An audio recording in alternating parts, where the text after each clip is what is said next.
Chapter 37. And Jacob dwelt in the land wherein his father was a stranger, in the land of Canaan. These are the generations of Jacob. Joseph, being 17 years old, was feeding the flock with his brethren, and the lad was with the sons of Bilhah and with the sons of Zilpah, his father's wives. And Joseph brought unto his father their evil report. Now Israel loved Joseph more than all his children, because he was the son of his old age. And he made him a coat of many colors. And when his brethren saw that their father loved him more than all his brethren, they hated him, and could not speak peaceably unto him. And Joseph dreamed a dream, and he told it his brethren, and they hated him yet the more.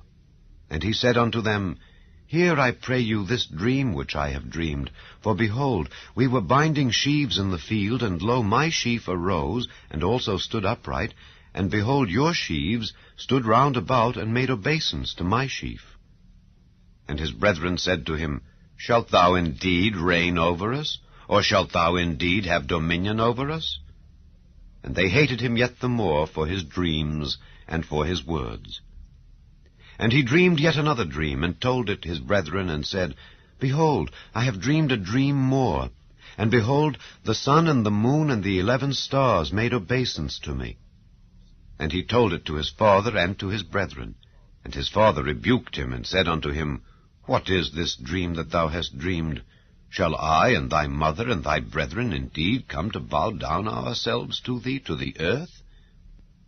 And his brethren envied him, but his father observed the saying. And his brethren went to feed their father's flock in Shechem. And Israel said unto Joseph, Do not thy brethren feed the flock in Shechem? Come, and I will send thee unto them. And he said to him, Here am I. And he said to him, Go, I pray thee, see whether it be well with thy brethren, and well with the flocks, and bring me word again. So he sent him out of the vale of Hebron, and he came to Shechem. And a certain man found him, and behold, he was wandering in the field. And the man asked him, saying, What seekest thou? And he said, I seek my brethren. Tell me, I pray thee, where they feed their flocks. And the man said, They are departed hence, for I heard them say, Let us go to Dothan. And Joseph went after his brethren, and found them in Dothan. And when they saw him afar off, even before he came near unto them, they conspired against him to slay him. And they said one to another, Behold, this dreamer cometh.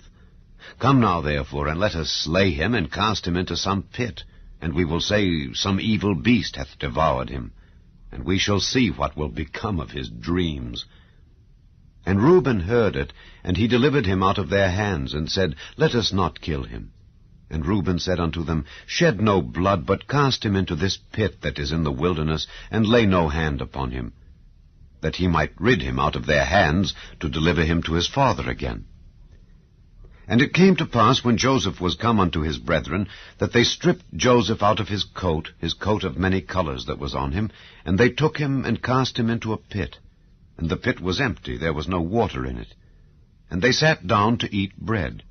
And they lifted up their eyes, and looked, and behold, a company of Ishmaelites came from Gilead, with their camels bearing spicery and balm and myrrh, going to carry it down to Egypt.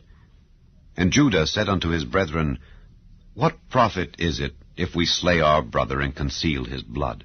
Come, and let us sell him to the Ishmaelites, and let not our hand be upon him, for he is our brethren and our flesh. And his brethren were content.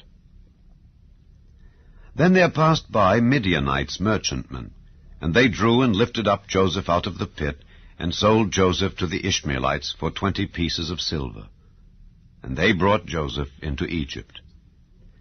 And Reuben returned unto the pit, and behold, Joseph was not in the pit, and he rent his clothes. And he returned unto his brethren, and said, The child is not, and I, whither shall I go? And they took Joseph's coat, and killed a kid of the goats, and dipped the coat in the blood. And they sent the coat of many colors, and they brought it to their father, and said, This have we found. Know now whether it be thy son's coat or no. And he knew it, and said, It is my son's coat. An evil beast hath devoured him. Joseph is without doubt rent in pieces. And Jacob rent his clothes, and put sackcloth upon his loins, and mourned for his son many days. And all his sons and all his daughters rose up to comfort him, but he refused to be comforted, and he said, For I will go down into the grave unto my son mourning. Thus his father wept for him. And the Midianites sold him into Egypt unto Potiphar, an officer of Pharaoh's, and captain of the guard.